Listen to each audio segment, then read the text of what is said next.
na yung last.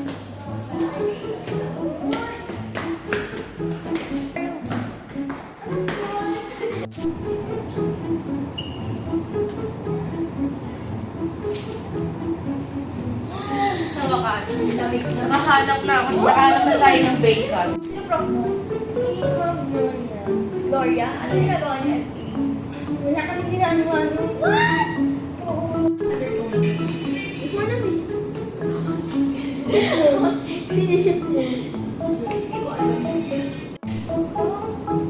To persuade yung ano.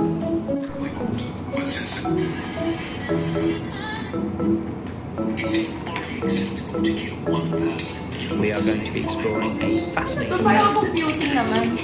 Ayan. Ito, panoodin natin.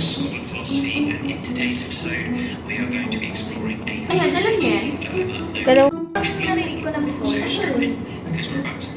Panoodin natin parang nakaka-confuse. Right next to you, there is a lever. If you pull it, the trolley will switch to another track. However, there is a twist.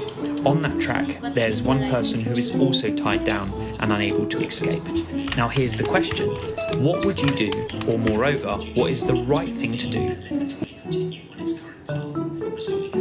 Ano gagawin niyo dito if kayo nandun sa situation? Kasi kung ako yun, mas pipili kong buhayin ko yung 5 tao kaysa patayin ko para sa isa. Ikaw? Kung ako, I would choose the one person. Like, to save the one person. Kasi, choice ko na yun eh. Like, ayoko naman maging cause ng death ng one person to save the other 5. Ako kasi kaya mas pipiliin ko yung 5 buhay kaysa sa isa kasi. Kasi yung mamamatay, 5 buhay na yun. Kung isipin nyo kung nandun, kung pamilya mo yung nandun, 5 yung nandun na pamilya mo, tapos itong nag-iisang tao na to is hindi mo kilala. Sino mas pipiliin? If ever na nandun ka sa situation na yun. Kasi syempre isipin mo, napakasaya ng buhay ngayon. Tapos dahil lang sa isang decision na mas bubuhayin mo yung nag-iisang tao kaysa sa 5. Eh yung 5 tao na yun, madami na yung magagawa, madami na sila pwedeng gawin, 5 sila. Paano kung magkakaiba yung nandun? Kaibigan mo, pamilya mo, then boyfriend mo, whatsoever. Kaya ako mas pipili ko talaga yung 5 tao kasi parang hindi kaya ng konsensya kung pumatay ako ng 5 tao kaysa pumatay ako ng iisang tao. Pero what if yung pamilya mo yung one person and then yung other 5 are strangers? Oh. The same. Pero kasi iniisip ko kasi kung pamilya ko yun tapos hindi ko let's say, for example, malayong pamilya ko tapos hindi ko kilala. Tapos saka ko lang nalaman ng pamilya ko. Mas pipili ko pa rin yung 5 tao. Pero what if strangers sila? Fate na nila yun eh. The moment na pinul mo yung lever to save the 5 people, dadalhin mo yung guilt na yun. And I choose not to get haunted by guilt.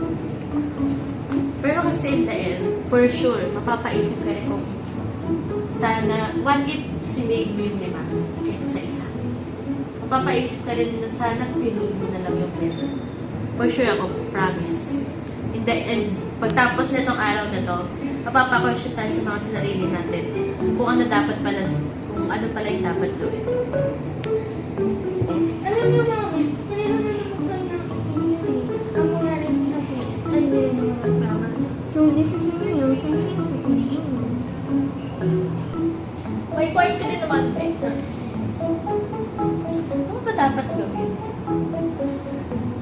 Ikaw, what is the right thing to do?